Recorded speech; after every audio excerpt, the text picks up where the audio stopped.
네, 안녕하세요. 신박사 이사했습니다. 2023년 12월 28일 신박사의 장마감 복귀 방송 하겠습니다. 2023년 마지막 거래일이었습니다. 정말 아주 베스트하게 마감된 것 같고요.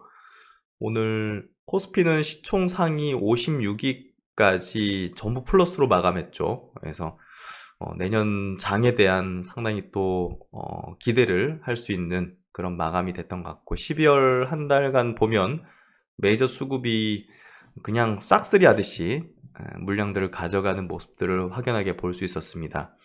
그 중에서도 이제 바이오 업종이 가장 드라마틱하게 추세 반전, 이제 금리의 어떤 환경이 이제 변곡을 맞이했다는 게 확실시 되면서 내년도 이제 금리 인하의 어떤 시작점을 알리기 시작하면서 본격적인 메이저 수급이 바이오 주식들을 이제 뭐랄까요, 그냥 쓸어 담는 그런 모습들과 함께 이제 본격 상승을 시작하는 그런 모습들을 보여줬던 것 같습니다. 내년 장은 뭐 다양한 업종들이 순차적으로 좀 움직여가는 그런 모습이 될 거라고 생각이 되고요. 뭐 그런 부분에서 제가 계속 이제 마감 영상에서도 이제 분석해 드린 대로 자율주행 또 SDV 같은 영역, 그리고 이제 바이오 신약, 특히나 신약 영역들 움직임들이 굉장히 퍼포먼스 있게 나타날 공산이 크다라고 이야기를 드렸습니다. 한국은 또 특수한 공매도 금지라는 환경이 그 메이저 수급들 큰 손들의 입장에서는 이제 거칠 게 없는, 뭐 좀 상승시키면 이제 공매도 진입해가지고 상승을 제한시키거나 이제 하는 것들이 없어졌기 때문에, 우리가 코로나 시점에서도 공매도 금지가 되면서 정말 뭐 한 10배, 20배 상승하는 종목들이 탄생했던 것처럼 내년 상반기는 정말 거대한 상승을 이루는 종목들이 속출하게 될 걸로 예상을 하고 있습니다. 그런 것들을 우리가 잘 포착하고 취하는 게 좀 중요한 그런 기점일 것 같습니다. 2024년 주목할 업종 메이저는 선택했죠. 선택한 것들을 12월 달에 확실히 보여줬고요. 더 강하게 2024년 초반부터 밀어붙일 걸로 예상되는 그런 패턴을 만들어냈습니다. 결국 이제 대중들의 손에 없는 주식들이 급등 랠리를 펼치는 현상이 펼쳐질 텐데요. 그만큼 이런 것들을 연초, 아직 이제 포트를 형성하지 못하신 분들은 연초에 빠르게 형성하는 게 좀 필요할 거라는 생각이 들면서 오늘 마지막 거래일 필승의 전략 한번 세워보도록 하겠습니다. 지수 마감부터 해보죠. 오늘 코스피 지수 1.6% 상승했고 코스닥은 0.79% 상승했습니다. 거래대금은 양시장 모두 8조 원대, 상승 종목 수가 양시장 모두 압도적으로 많았습니다. 3배 정도 상승 종목 수가 많았고, 수급도 코스피 쪽에 외국인이 6,200억을 순매수, 기관도 8천억을 순매수하면서 개인이 대량으로 파는 부분이었고, 선물 쪽에서 외국인이 2,800계약을 순매도했습니다. 증시 주변 자금은 계속 좀 늘면서 53조 수준이고요. 신용융자잔고는 큰 변동은 없는 수준입니다. 어제 미국 장은 강보합 정도 됐습니다. 나스닥이 0.16% 상승, 다우는 0.3% 상승, S&P 500 지수는 0.14% 상승하는 흐름이었고요. 니케이가 0.4% 빠졌지만 양봉 전환됐고, 홍콩이 3% 상승했습니다. 대만 강보합, 그리고 상해 증시가 1.4% 상승하는 흐름으로 중국 쪽이 이제 좀 강했네요. 그래서 오늘 시총 상위주들 먼저 좀 보면, 와, 56위까지 다 상승입니다. 어마어마한 퍼포먼스를 보여줬고, 코스피 쪽 어제 이제 배당락으로 이제 하락했던 것들을 다 보충하는 그런 시세가 나왔던 걸로 보여지고요. 코스닥 같은 경우도 시총 상위 그래도 상승 종목수가 좀 많은 편이죠. 그래서 오늘 아주 좋은 어떤 흐름들을 내어주는, 특히나 이제 바이오 쪽의 기업들이 강한 어떤 모습들, ST팜도 오랜만에 이제 바닥 탈출을 하는 모습 펼쳐졌고, 또 레고캠바이오 이제 상승세 이어가는 패턴 통해서 이따가 좀 자세하게 짚어드리도록 하겠습니다. 그래서 그런 모습들을 내면서 전방위적인 바이오 기업들의 강세 패턴이 도드라진 하루였다라고 좀 이야기할 수 있을 것 같고요. 업종 지수 보면 코스피 지수가 위로 고개를 탁 들어버렸죠. 그래서 앞서 이제 저항을 받았던 구간을 넘어서서 이번에는 완연하게 상승의 추세를 이제는 장기 평선을 멀리 두게 됐다라고 보시면 될 것 같습니다. 코스닥도 마찬가지로 중기 평선 다 돌파시키면서 상승의 무드를 계속 타는 흐름이고, 헬스케어 업종이 오늘 시총 상위 바이오 종목들이 굉장히 강했습니다. 삼성바이오로직스, 셀트리온 그룹 엄청나게 강한 어떤 흐름 속에서 헬스케어 업종이 2.7% 상승하는 흐름이었고, 코스닥의 제약업종 지수도 1.5% 상승하는 흐름이었고요. IT 소프트웨어도 0.9% 상승, 2차전지도 1.6% 상승, 게임 업종도 상승했고, 반도체는 보합 정도, 오늘 반도체가 좀 강하지 못했던 것 같습니다. 그래서 매우 좋은 어떤 흐름들을 이어갔고, 내년 상반기의 장세가 강세 흐름이라는 것을 좀 말해주는 확연한 어떤 흐름이 펼쳐졌다, 이렇게 좀 해석하면 될 것 같습니다. 그래서 오늘 전반적으로 뭐 반도체 쪽은 그동안 좀 오르지 못했던 것들이잖아요. 원익 QNC라든지 소재업체 딴 솔브레인이라든지 이런 기업들 중심, 동진세미캠도 이제 플러스권 냈고, 이런 종목들이 좀 플러스였고, 나머지들은 좀 조정 성격이 짙었고요. 또 이제 현대기아차가 제가 이제 상반기 좀 중요하게 좀 본다는 얘기를 드렸고, SDV에 이제 또 최전선에 있죠. 기아가 오늘 10만 원을 돌파하는 흐름 속에서 또 50 신고가, 역시 역사적 신고가를 눈앞에 두고 있습니다. 역사적 신고가가 10만 2천 원인데요.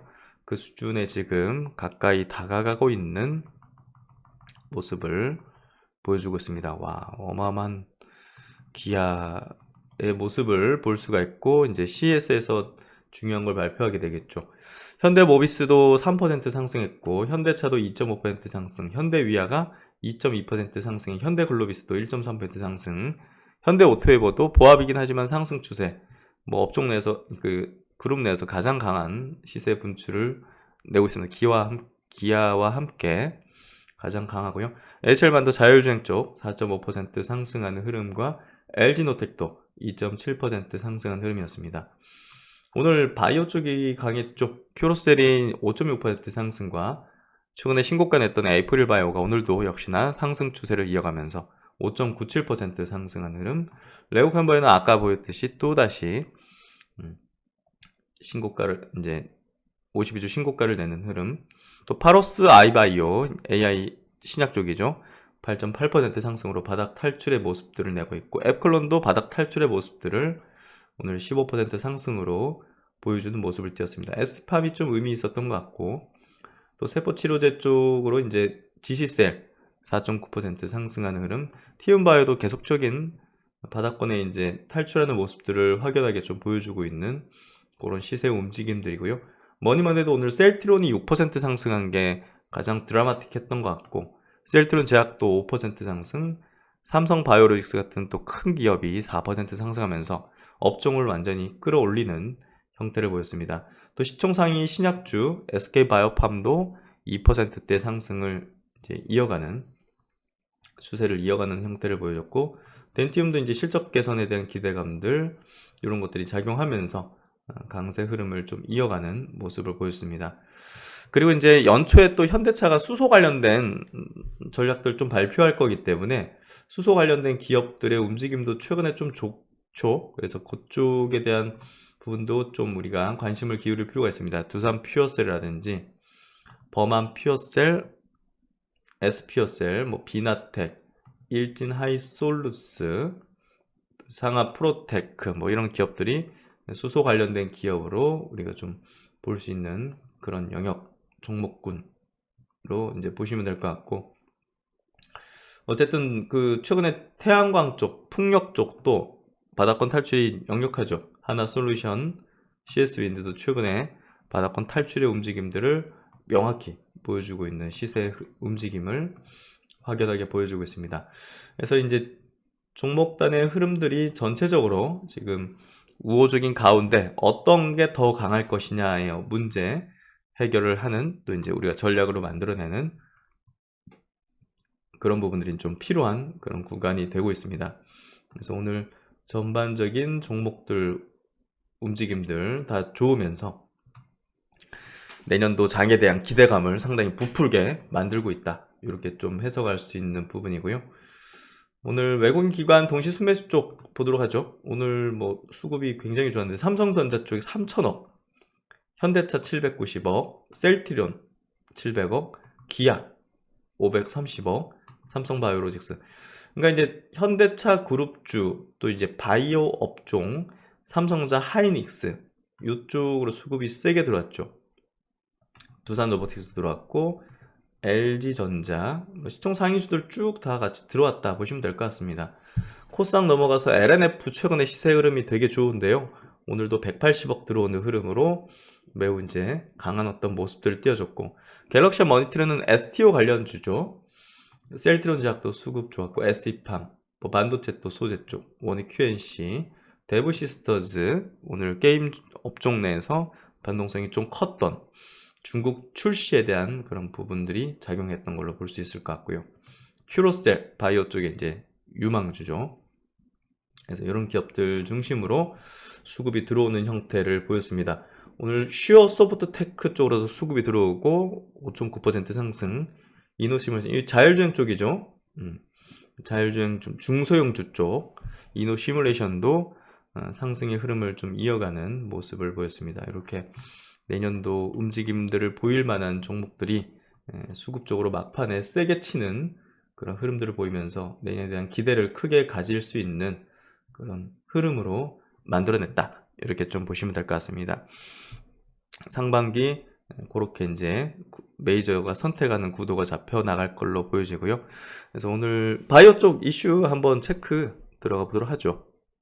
바이오 쪽의 내용들 한번 짚어보죠. 레고캠 바이오의 이슈가 스펙타클했죠. 그리고 이제 바이오 업종의 상승을 좀 강화시켜 나가는 또 트리거 역할도 해줬고, 이게 이제 사실 레고캠 입장에서는 모멘텀의 시작이죠. 이 리포트에도 있고, 제가 이제 기술 이전 소식이 이제 터졌을 때 시작점이다는 이야기를 드린 부분은 결국 이제 업종의 흐름도 이제 그렇지만 이것 자체가 이제 셀론 성격이 되긴 어렵다는 거죠. 그래서 결국 이제 레고캠의 밸류업의 어떤 스타트 라인에 서는 그런 부분이 될 것이다. 3년의 조정을 받은 뒤 발생하고 있기 때문에 상승세를 예를 들면 뭐 한 3개월, 6개월 뭐 이런 정도 상승하다가 이게 터졌으면 셀론으로 봐야 되겠지만, 이제 막 상승 출발을 시작하고 업종도 출발을 하는 시작점에서 이 부분은 그 상승을 강화시켜주는 명분 트리거가 되는 그 이슈라고 이제 보시면 될 것 같습니다. 어떤 위치에서 이제 호재가 나오고 이제 뭐 이런 것들이 이제 재료가 나오는지 그걸 보면서 판단하는 게 중요한 거죠. 주식이라는 건 이제 조금 우리가 일반적인 상식하고는 좀 다르게 돌아간다, 이렇게 좀 생각하시면 될 거고, 단기적으로는. 장기적으로는 이익과 기업 가치 상승에 동조해서 가게 된다, 장기적으로는. 그런데 우리가 이제 하루하루 살아나가잖아요. 우리가 하루하루 살아나간다는 거는 오늘, 어제, 내일 벌어지는 일에 대해서 가장 민감도를 크게 가진다는 거죠. 그리고 가장 그게 크게 생각되는 거죠. 우리가 어떤 그 인생에서 어떤 큰 충격을 받았어요. 예를 들면 굉장히 큰 충격을 받았어요. 그러면 이게 처음 터졌을 때는 우리 감정이라는 거, 그리고 이제 받아들이는 정도의 마음의 정도가 굉장히 이렇게 크잖아요. 근데 시간이 지나면 그 강도가 줄어들죠. 예를 들면 뭐 부모님의 이제 돌아가신 거 뭐 이런 거라든지, 예를 들면, 그렇죠. 그러니까 이제 이슈도 마찬가지예요. 주식시장에서. 결국 이제 굉장히 하루하루에 이게 크게 느껴진단 말이에요. 그런데 장기적으로 어떤 방향으로 가고 있는지를 인식하는 거는, 이거는 아주 투자자 중에서도 10%, 5% 안에 드는 아주 스마트한 이제 투자자들만이 그거를 투자에 적용해서 할 수 있는 거죠. 그렇기 때문에 주식시장이라는 거는 이렇게 이제 변동을 하는 부분에 대해서 반응하는 게 대부분의 대중 투자자가 민감하고 거기에 반응해서 투자를 하시는 거고, 스마트한 투자자들은 또 성공자로 나가고 있는, 뭐 1억 갖고 이제 100억으로 200억으로 1000억으로 만들 수 있는 자질을 가진 투자자는 점점 더 이런 쪽에서 나와서 깨닫는 거죠. 누가 먼저 빨리 깨닫는가 문제입니다. 인생도 누가 먼저 철이 빨리 드느냐의 문제이기도 하고, 그렇죠? 그러면서 이제 이제 그래프 안으로 이제 들어오게 되는 거죠. 이게 정규분포상의 이제 그 가운데 가장 확률이 높은 부분이고, 어떤 패테일적인 양끝단의 그 확률상 이제 집단은 여기 안으로 이제 얼마나 빨리 들어오고 깨닫느냐의 문제인 거죠. 그래서 레고캠바이오가 이제 이슈가 터졌을 때도 단기적으로는 변동성이 컸잖아요. 급등했다가 또 이제 조정 왔다 갔다 하고 있고. 하지만 이거를 스마트한 투자자들은 중장기적으로 이제 바라보겠죠. 대량으로 팔았던 기관들은 그거는 우리가 생각하는 그런 스마트한 투자자라기보다는요, 그냥 자기 일에 충실히 한 월급쟁이다 이렇게 보시면 돼요. 그들이 틀렸다 맞았다 이런 개념이 아니라, 그래서 결국은 우리가 어떤 모멘텀이 발생했을 때 이게 이 기업의 가치에 어떤 영향을 미치는지를 즉각적으로 판단하기 위해서는 그만큼의 오랜 학습이 필요한 거죠. 이번에 얀센의 2.2조 규모입니다. 엄청난 공시를 냈는데 이게 시작점이 되는 부분이고, 이 기업이 갖고 있는 기술에 대한 어떤 밸류가 이 트럽2 ADC 뿐이 아니라 파이프라인 뿐이 아니라 나머지까지 동반해서 가치가 올라가는 거란 말이에요. 그게 뭐 첫날 상승한 10%의 상승이 다 반영된다, 이건 아닌 거죠. 그래서 그렇게 좀 보시면 될 것 같고, 이번 기술 이전은 2023년 국내 제약바이오 기업들의 기술 이전 계약 규모 중 가장 큰 계약으로, 최근 활발했던 ADC 관련 글로벌 빅파마들의 기술 이전 및 M&A 트렌드에 부합하며 레고캠바이오의 글로벌 ADC 시장 내에서의 입지를 재확인하는 계기가 될 것이다. 2024년은 기술 이전 파이프라인 가치 재평가 및 추가 기술 이전이 기대가 된다. 기술 이전 된 게 지금 많잖아요. 그 레고캠바이오가 그게 이제 내년도 이제 임상 결과도 확인되면서 파이프라인 재평가가 될 걸로 예상이 된다는 거, 추가 ADC 기술 이전 성과가 확인된다는 거. 그래서 이제 기술 이전한 또 시스톤 쪽에 지금 24년 상반기 글로벌 하케통에서 업데이트된 일상 공개 예정이고, 익스타 이제 잘 알고 있는 익스타죠. 셀트론이 최대 주주 있는 기술 이전된 헐투 ADC 쪽에서 이제 이번 10월달 글로벌 임상 시작했고, 내년 하반기 일상 중간 결과 발표가 예상된다는 거. 그리고 중국 판권 보유 중인 포순제약은 현재 중국에서 다수의 임상 2상, 3상 프로그램을 굉장히 빠르게 진행하고 있습니다. 유방암 3차 치료제 지정을 위한 임상은 24년 종료, 또 24년 말 BLA 제출이 예상되면서 굉장히 큰 모멘텀이 될 수 있는, 굉장히 빠르게 진행하고 있죠. 익수다의 기술 이전에는 CD19 ADC 같은 경우는 현재 환자 등록 중으로 25년 임상 1상에 대한 결과가 기대된다, 발표된다. ADC 플랫폼 기술 이전 논의도 수당 중으로 앞선 4차례의 ADC 플랫폼 기술 이전에 이어서 24년도에도 추가적으로 플랫폼 기술 이전 성과도 확인 가능할 걸로 예상이 되고 있습니다. 그래서 이번 LCB84 기술 이전이 주가 관점에서도 재료 소멸이 아닌 모멘텀의 시작으로 바라볼 필요가 있다. 우리가 이제 한올바이오파마도 기술 이전하고 나서 옆으로 굉장히 오래 기다가 이제 팍 돌파했잖아요. 종근당도 이제 그런 과정에 있는 상황이거든요.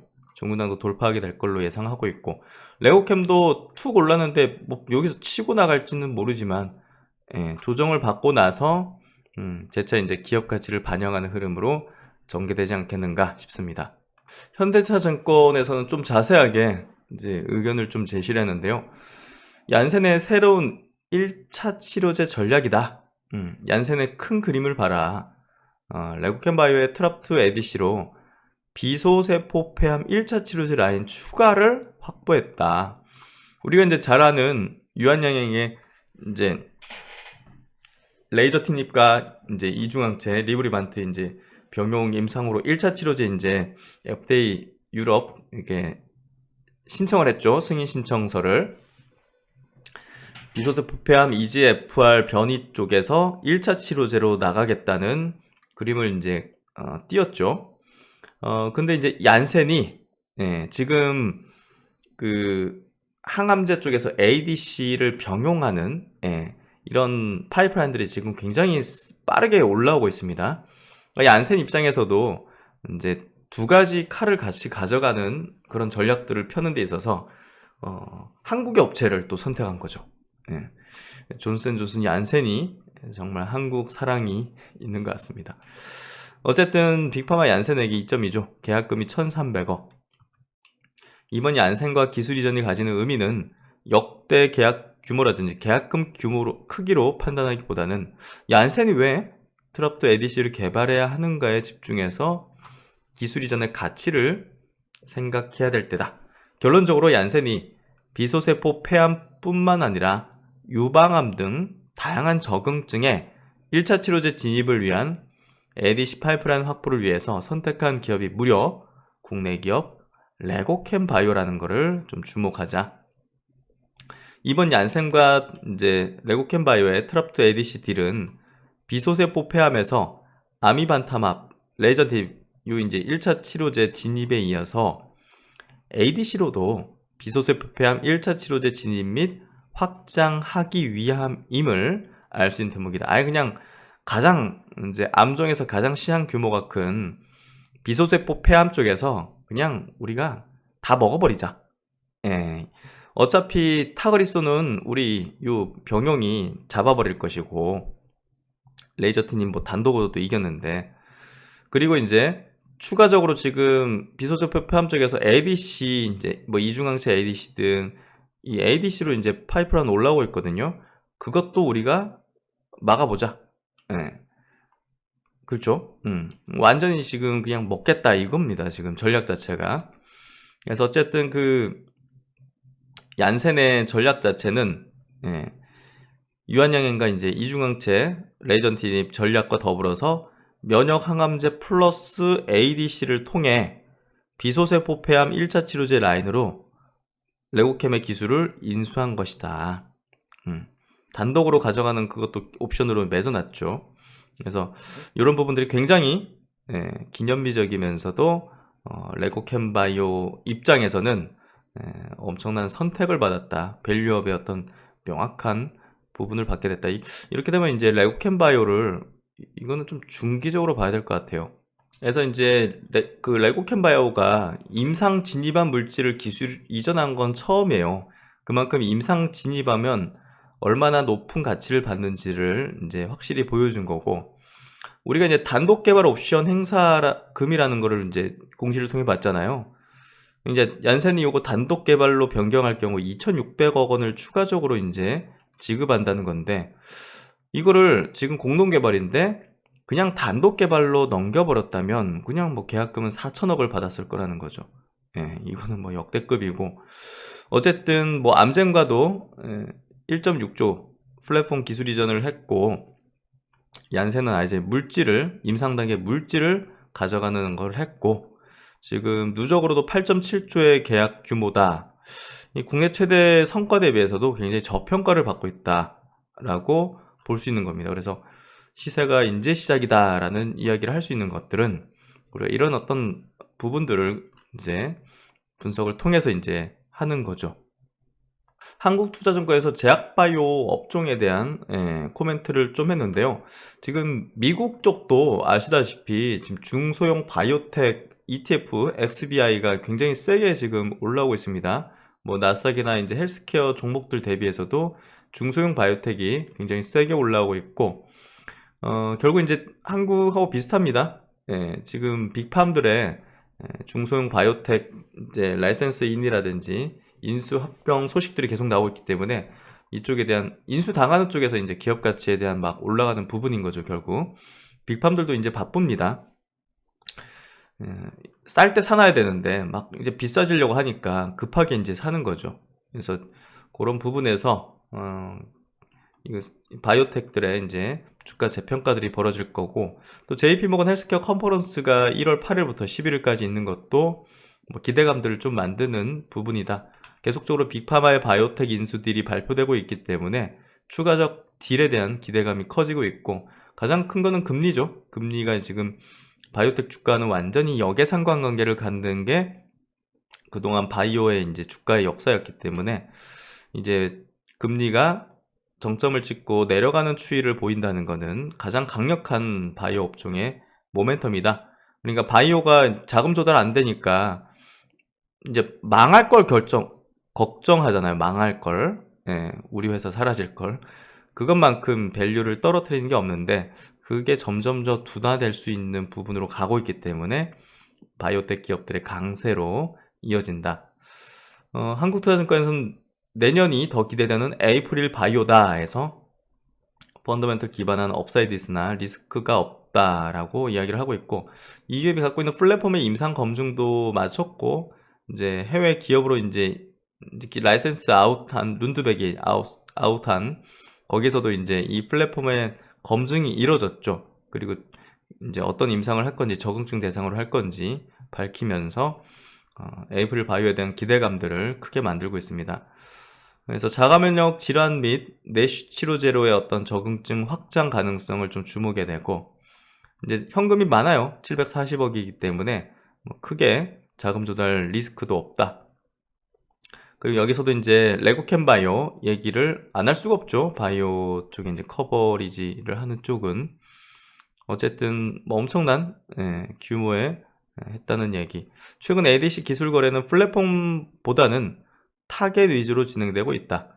레고캠 바이오도 트렌드에 맞춰서 퍼스트 인 클래스 타겟에 대한 새로운 ADC 발굴 중이기 때문에 추가 기술 수출 가능성이 남아있고, 파트너사의 긍정적인 임상 중간 결과가 기대된다는 점에서 긍정 의견을 유지하고 있다.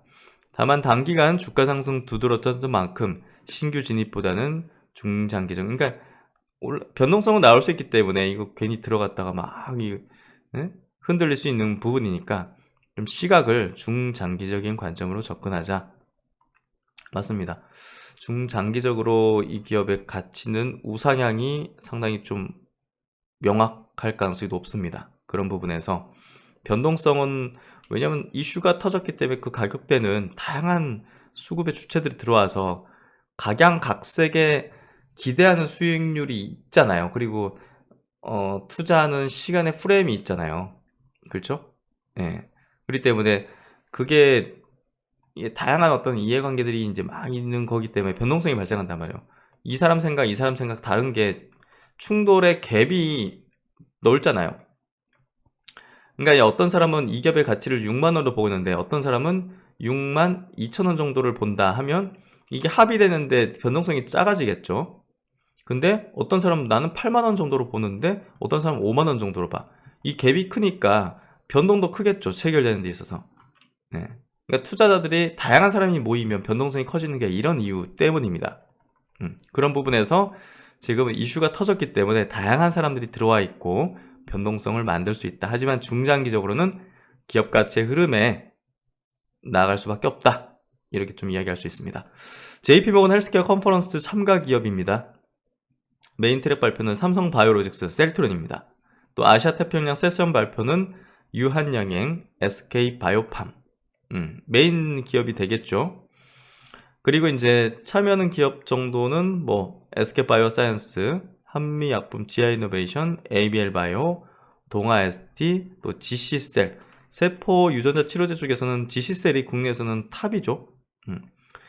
이 발표 바이오텍 쇼케이스 참가해서 에이프릴 바이오가 들어간다는 거, 또 참여하는 건 유한양의 대웅제약, 차바이오 그룹, 보령, 에이비온, 앞타바이오 이렇게 꼽힐 수 있을 것 같습니다. 그래서 이 참여 기업들도 한번 체크해 보시고 보시면 될 것 같고요. 어쨌든 엄청난 규모의 레고캠 바이오 대단한 성과입니다. 그리고 이제 NH투자증권에서 리포트 나온 거 바이오 쪽에 대한 얘기고요. 항체 시장 회복 신호가 강하다. 그렇죠. 최근에 ADC가 대표적이고, 그래서 바이오 지수의 핵심 펀더멘털은 항체 성장률 해서 24년 ADC, 알츠하이머, FcRN으로 항체 성장 회복이라고 얘기하고 있고, ADC 레고캠바이오, 또 신규 상장할 기업들도 있죠. 또 알츠하이머 이제 ABL 바이오로 꼽을 수 있고, FcRN은 한올바이오파마로 꼽을 수 있죠. 글로벌 신약 생산 밸류체인 톤 변화는 지수 반등의 핵심이다. 이번 레고캠바이오 딜로 얀센의 전략 파악이 가능하다.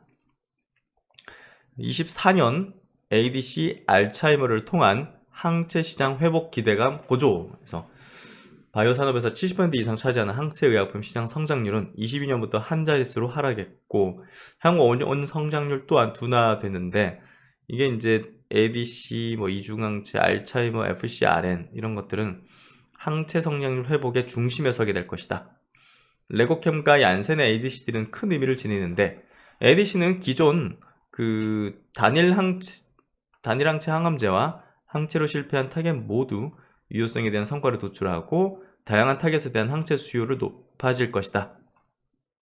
ADC로 항체 시장의 재전성기가 가능할 것으로 예상된다는 거죠.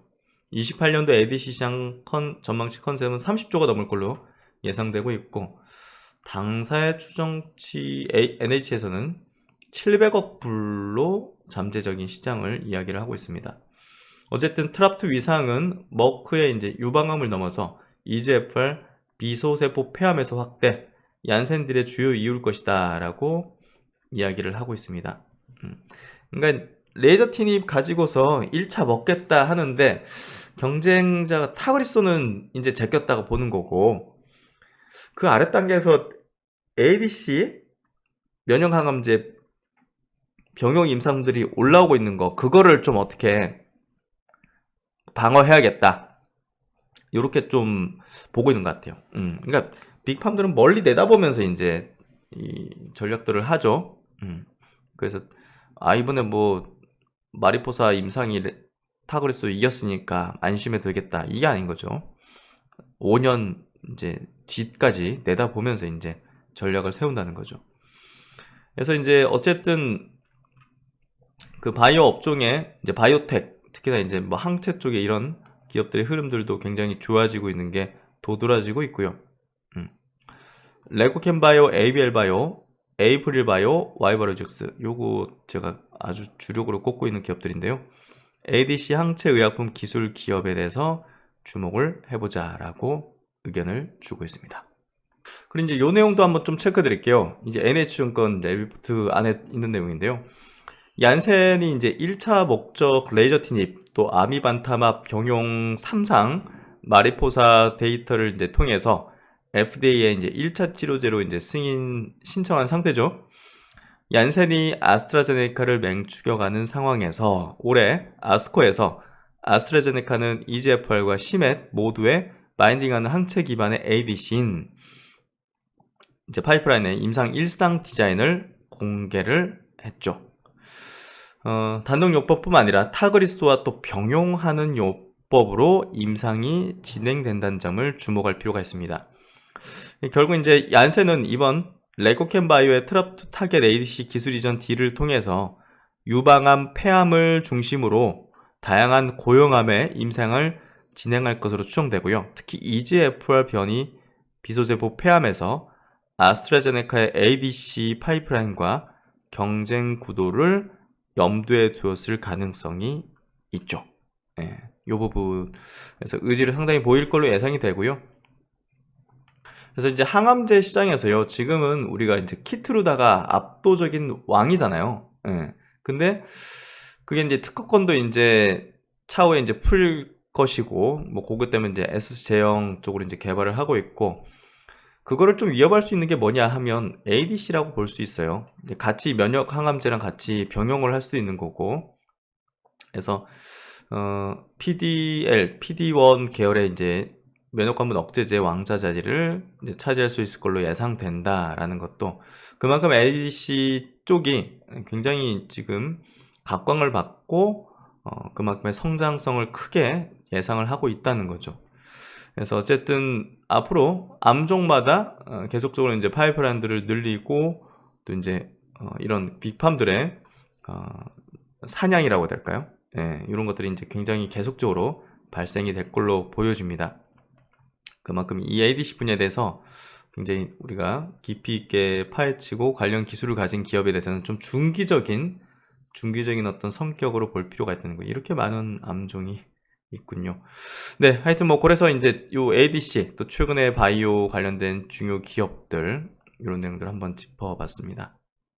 그래서 이제 오늘 장 이렇게 바이오 쪽 이슈 함께 좀 정리를 해봤는데요. 참 이제 한 자리 또 이제 2023이 아니라 2024로 이제 맞이하게 되겠네요.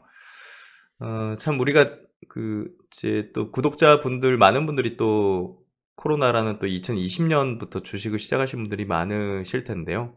거대 상승장도 경험했고 또 오랜 하락장, 힘들었던 하락장도 경험했고 이렇게 한 번씩 이렇게 사이클을 경험하는 게 앞으로의 어떤 성공 확률을 높이는 거예요, 사실. 거기서 이제 깨달음을 얻는 게 중요하겠지만 그 깨달음을 얻어내기 위해서는 내 그릇 자체가 굉장히 받아낼 수 있는 그릇인 게 중요했던 것 같아요.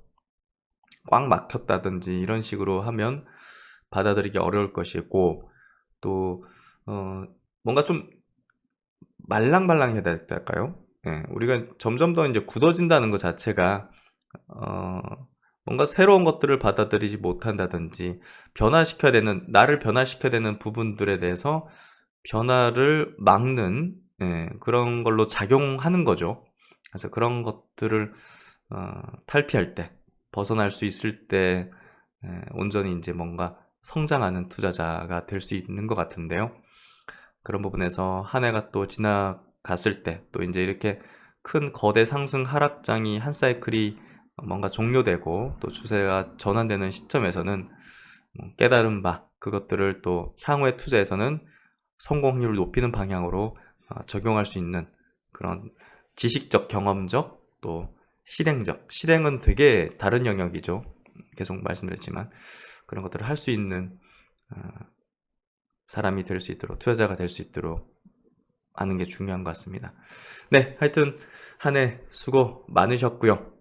참 스펙타클했던 한 해였던 것 같은데 뭐 내년도 역시나 스펙타클할 걸로 예상이 되는데요. 그 속에서 그래도 현명한 판단할 수 있으시도록 최선을 다해서 저도 런닝메이트로서 동행하도록 하겠습니다. 한 해 수고 많으셨고 정말 잘 하셨습니다. 내년은 더 잘하실 거라고 생각합니다. 네, 오늘 이 정도 마치고요. 즐거운 연휴, 내일 휴장이죠. 즐거운 연말 맞이하시면서 신박사도 좋은 모습으로 다시 또 뵙도록 하겠습니다. 감사합니다.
제가 처음으로 공식적인 저의 이제 차트 심리 이론 강의를 이제 이렇게 집대성해서 20시간짜리의 강의로 이제 만들었는데요.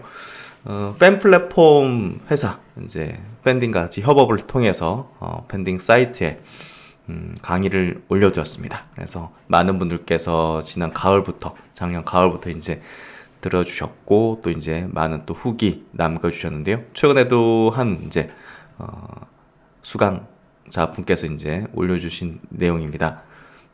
신박사님의 강의를 일주일 동안 푹 빠져서 열심히 들었습니다. 주식 경험이 오래되었지만 감으로 했던 지난날을 되돌아보면서 많이 반성을 했습니다. 이제 주식 인생의 첫 번째 스승님을 모시게 되었으니 평생 가르침을 배우며 열심히 공부하겠습니다. 저는 이 부분이 좀 더 굉장히 감명 깊었던 것 같아요. 제 강의를 듣고 나서 안개가 많이 걷힌 것 같아. 주식을 처음 시작할 때 저도 그랬던 것 같아요. 뭔가 좀 이쪽 방향으로 가면 맞는 걸까? 네, 이쪽 터널로 들어가면 분명히 출구가 있는 걸까?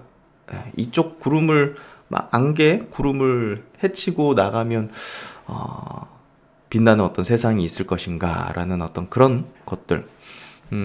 제 차트 심리 이론은 사실 이제 어떤 원리적인 부분인 거죠. 예, 우리가 어떤 뭐 종목이나 업종이나 산업이나 시장을 분석하는 거를 사실 뭐 뛰어넘어서 원리적인 작동 원리죠. 그 작동 원리에 대해서 이해를 하게 된다면 사실 굉장한 어떤 뭐랄까 자신감이라고 해야 될까요? 멀리서 이제 객관적으로 바라볼 수 있는 어떤 그 뭐 투시경, 암경, 이게 모든 걸 100% 맞출 수 있는 건 아니지만 그래도 어떤 방향으로 우리가 바라봐야 될지 시장이나 어떤 또 이제 어떤 수급 구도라든지 이런 것들을 볼 때 원리적인 측면에서 생각을 하면서 보다 더 대중과는 다른 어떤 그리고 메이저의 어떤 그 행동들 그리고 메이저의 어떤 패턴들이 어떤 방향으로 바닥을 형성하는지 아니면 고점에서 물량을 대중들한테 팔려고 올리는 건지 이걸 구분할 수 있는 거죠. 단순히 올라가는 게 좋고 떨어지는 게 나쁘고 하는 거는 단순히 그냥 대중적인 어떤 투자자일 뿐입니다. 하지만 그 속에 담겨 있는 어떤 내용들, 어떤 이면들, 어떤 원리들, 작동 원리 등 이런 것들을 좀 이해하는데 큰 도움이 되실 거라고 생각하는데요. 그게 이제 전달됐던 게 아니었을까라는 생각이 듭니다. 앞으로 평생 해야죠. 투자라는 건 평생을 해야 되기 때문에 어떤 종목으로 수익을 많이 냈다고 어떤 특정 시점에 수익을 많이 냈다고 그게 끝이 아니죠.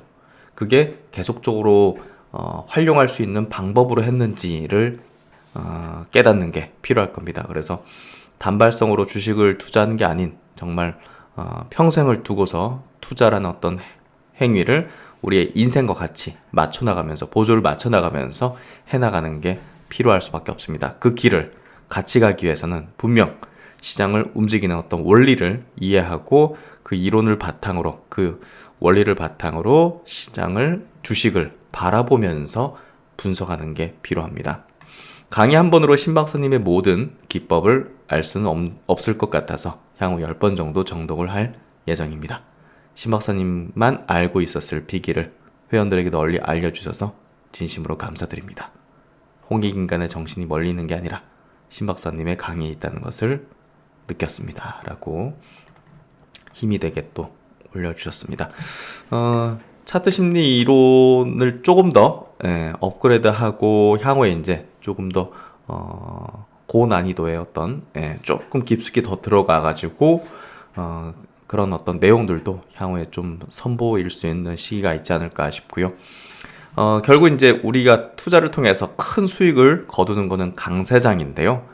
강세장이 오기 전까지 우리가 충분히 그 내공을 쌓아서 행동으로 바로 즉각적으로 할 수 있도록 이론적 탄탄함, 기준적 탄탄함, 그리고 시장의 어떤 작동 원리를 이해하는 그 단단함 그런 것들을 갖고 있어야 될 것 같습니다. 그래야 확신을 가지면서 좀 강한 또 이제 투자의 어떤 베팅을 할 수 있고 그걸 통해서 계좌를 또 레벨업 할 수 있고 어떤 종목은 또 단기로 해야 되고 어떤 종목은 또 장기로 해야 되고 하는 구분을 확실하게 할 수 있을 거라고 생각합니다.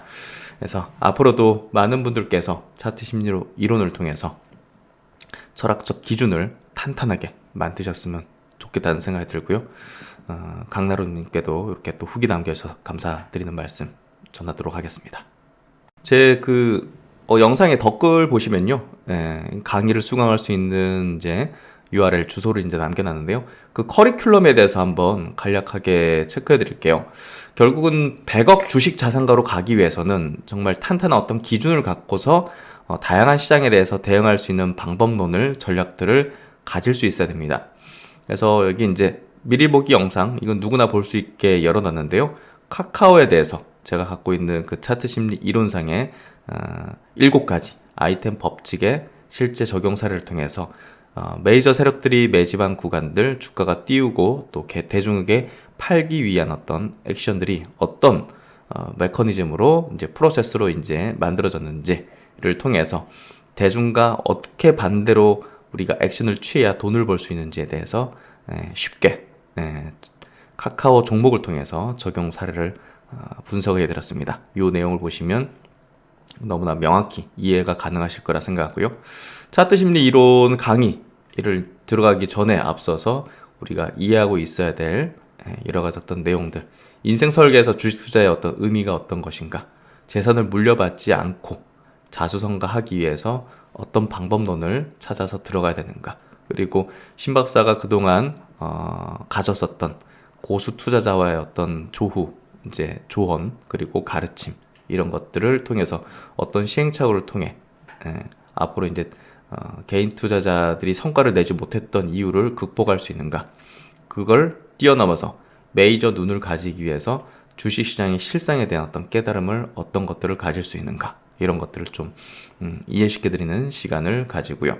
또 이제 100억으로 가기 위해서 어떤 방법론을 가지고서 어떤 순서로 하는 건가, 뭐 처음부터 막 장기 투자 뭐 이런 기보다는 우리가 뭐 1000만 원을 가지고서 100억으로 가기 위해서는 순서를 어떻게 가지는 게 필요할 것인가, 많은 이제 100억 이상을 벌어들인 투자들을 이제 통해서 그 방법론이 어떻게 하는 게 가장 효율적일 것인가, 단기 트레이딩도 무시할 수 없을 뿐더러 또 강세에 갔을 때 주도 업종에 집중하는 거, 또 장기적인 어떤 투자에서는 시대 성장주에만 투자 전략을 가져야 되는데 그게 어떤 전략인지, 이런 것들을 순서를 통해서 젊은 분들께서도 20, 30대 젊은 분들께서도 1000만 원, 2000만 원을 가지고서 어떤 방향으로 투자 방법을 공부를 해나가야 될지에 대해서 추천을 해드리는 시간입니다.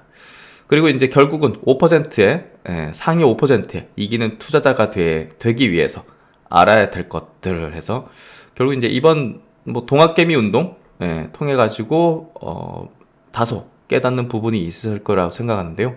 메이저와 대중은 시장에 대한 인식의 차이를 반드시 갖고 있습니다. 그리고 포머 현상을 통해서 대중적인 최면 현상이 역사적으로 어떻게 벌어졌는지에 대해서 간략히 이야기 드리면서 결국은 이번에도 뭐 패닉바잉 현상 같은 것들이 있었죠. 이런 것들은 역사적으로 계속 반복이 되었었습니다. 주도주로 불리는 시점부터, 그리고 주도주 저점 매수를 외치는 시기 해서 대중들은 어느 시기에 뛰어들어서 물리는가, 이런 것들. 그래서 투자 가치관의 확립의 중요성이 중요하다는 것을 다시금 이야기 드리는 시간. 그리고 동학개미 운동의 시사점, 그리고 피터 린치라는 투자의 어떤 현인의 칵테일 이론에 비춘 지금 시장의 어떤 패턴, 그리고 타이밍이 얼마나 중요한 것인지, 아무리 좋은 종목을 알았다 하더라도 좋은 타이밍에 매수하거나 매도하지 못한다면 아무 소용이 없습니다. 주식 투자는 나무와 숲을 같이 봐야 한다는 측면을 이야기 드리고, 어떻게 보면 타이밍이 더 중요할 수 있다는 측면들, 카카오, 네이버, 삼성전자 좋은 주식인 거 누가 모르겠습니까?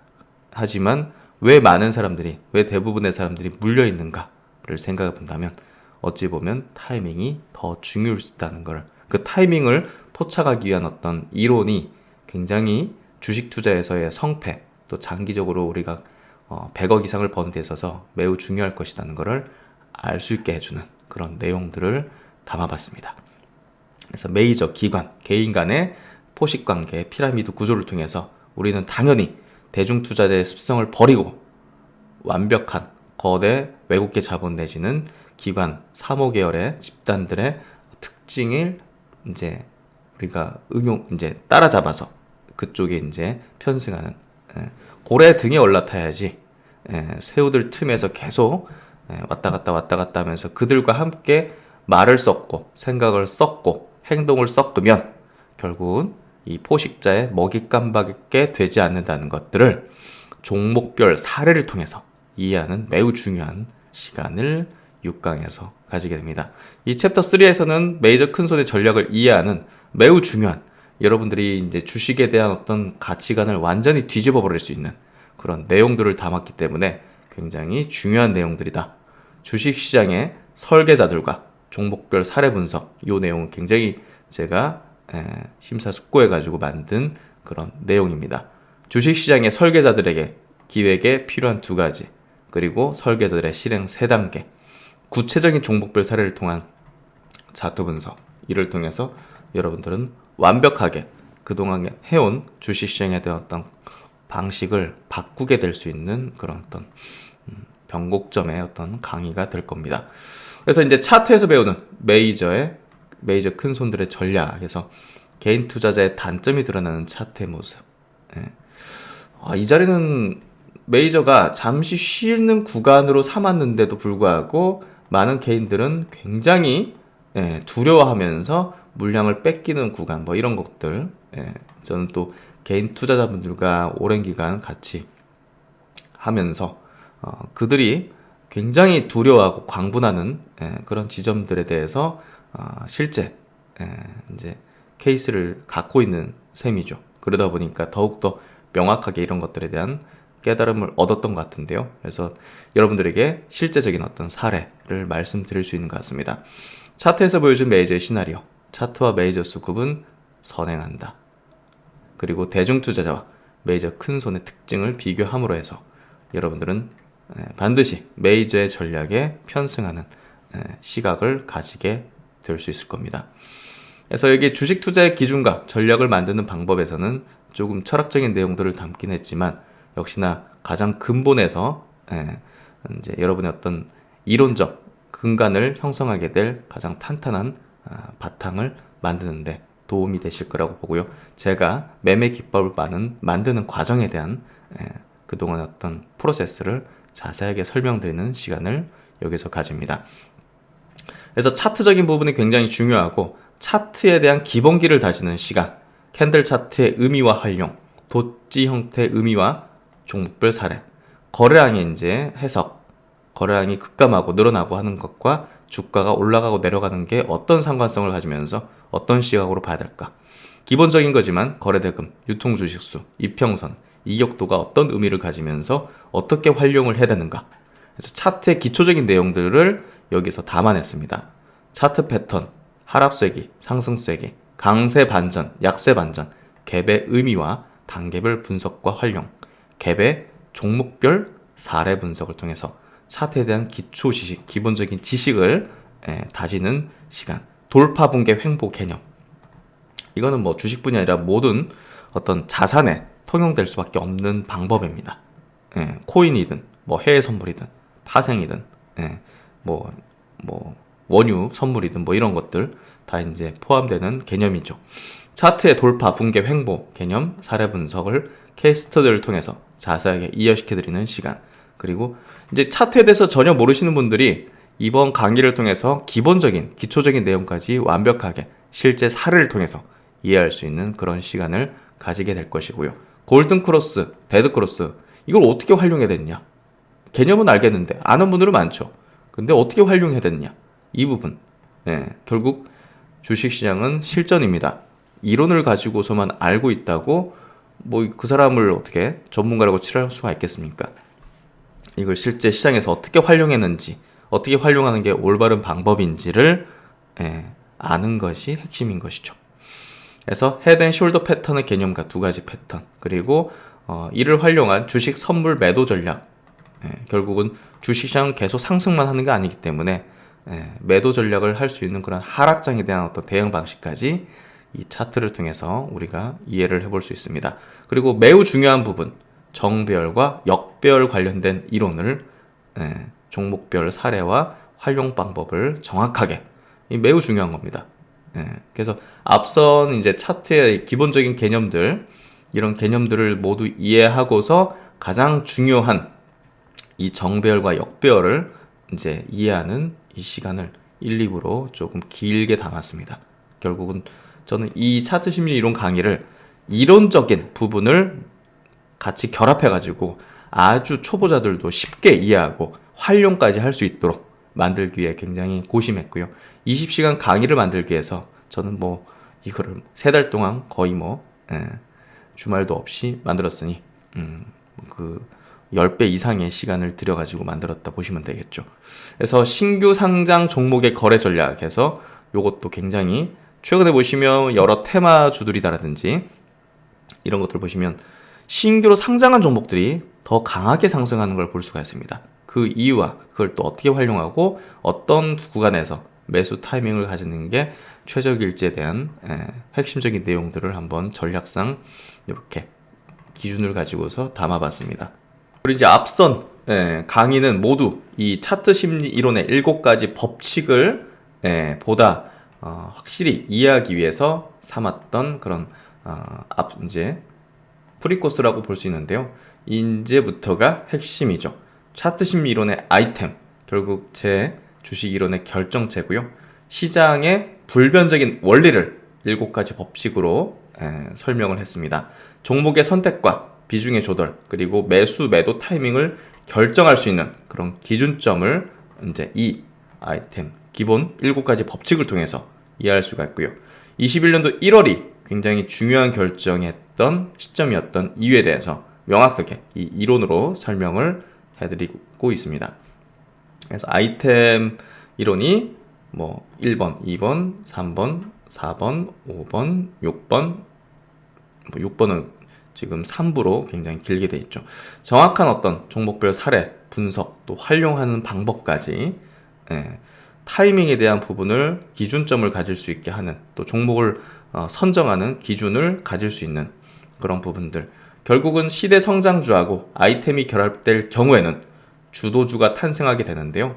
최근에 이제 급등했던 에코프로 PM, 또 코스모 화학이라든지 나노 신소재 같은 기업들이 아이템 법칙에 정확히 부합했던 그런 종목군이었죠. 그래서 결국은 차트 이론이지만 이 차트 이론은 당연히 시대 성장주하고 결합을 했을 경우 가장 폭발적인 이제 상승을 하는데, 그 이유는 당연히 메이저들도 이런 그 성장주, 시대의 성장주 쪽에서 매집을 하기 때문이죠. 그러니까 물량을 가장 많이 가져가려고 하기 때문에 그게 이 법칙에 포착이 되는 거라고 보시면 될 것 같습니다. 메이저 포착 기술, 메이저 포착 법칙, 그거라고 보시면 되겠죠.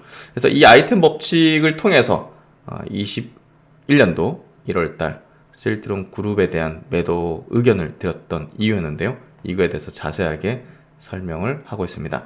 매도 결정의 근거는 당연히 차트 심리 이론이었고, 대중적인 반응을 통해서 천정권의 시그널을 파악을 했었고, 셀트론 헬스케어와 제약의 시작의 끝은 아이템의 출현이었다는 점. 그래서 매도 타이밍에 대한 부분도 이렇게 기준점을 두고 설명하는 이런 어떤 내용들을 담았고요. 그리고 중기 추세 하락을 시작하는 어떤 패턴들, 이제 전환점들, 그리고 바닥을 형성하고 이 바닥에서 이제 상승 추세로 전환하기 전에 나타나는 현상들, 이런 것들을 자세하게 과거 사례를 통해서 설명을 드렸습니다. 이를 통해서 여러분들은 최근에 시장이 바닥점을 형성하고 있었고 추세의 전환점을 만들고 있었다는 것을 이해하실 수가 있고, 저희 이제 멤버십 회원분들께서는, 강의를 수강하신 분들께서는 그게 이론적으로 이해가 되셨기 때문에 강하게 투자를 하실 수 있었을 거라고 생각합니다. 그래서 제가 증시의 바닥권에서 강의를 론칭한 이유는 이 기회를 반드시 살리기 위해서는 이론적인 확신이 있어야 된다는 거, 그 부분에 있어서 강의를 론칭했고, 그걸 잘 이해하시고 그리고 활용하신 분들은 지금 그래도 상당한 계좌의 회복과 또 자신감, 그리고 앞으로 계좌가 레벨업 될 거라는 희망을 확실히 가지고 계실 거라고 생각합니다. 그런 부분에 있어서 결국은 차트 심리 이론은 여러분들에게 희망과 또 계좌를 이제 계좌 레벨업을 통해서 자산가로서의 어떤 길을 갈 수 있다는 그런 어떤 확신을 가질 수 있다는 거죠. 그래서 주도 업종 집중 투자 전략은요, 결국은 주도주에 집중 투자를 해야 된다. 그래서 최근에 2차전지 업종이 신고가 흐름을 냈는데요. 뭐 저희는 당연히 이거를 미리 감지했고 미리 포착을 했고 차트 심리 이론에 의해서 이해를 했기 때문에 많은 분들께서 수익을 내고 계신 거라고 봅니다. 그래서 결국은 낮은 지점에서 주도주 선침의 전략을 위해서는 이 주도 업종의 집중 투자 전략을 이해를 하고 있어야 된다. 그래서 그 뒤로 이제 실전 투자 활용에 대한 설명들을 이렇게 또 이야기를 드리면서 총 20시간에 걸치는 20시간을 넘는 차트 심리 이론의 강의를 이렇게 좀 올려드렸고요. 이 내용을 통해서 여러분들은 확실한 자신감 그리고 희망, 100억 주식 자산가로 갈 수 있다는 그런 로드맵을 스스로 만들 수 있을 거라고 봅니다. 그 동행길 신박사가 같이 하도록 하겠습니다.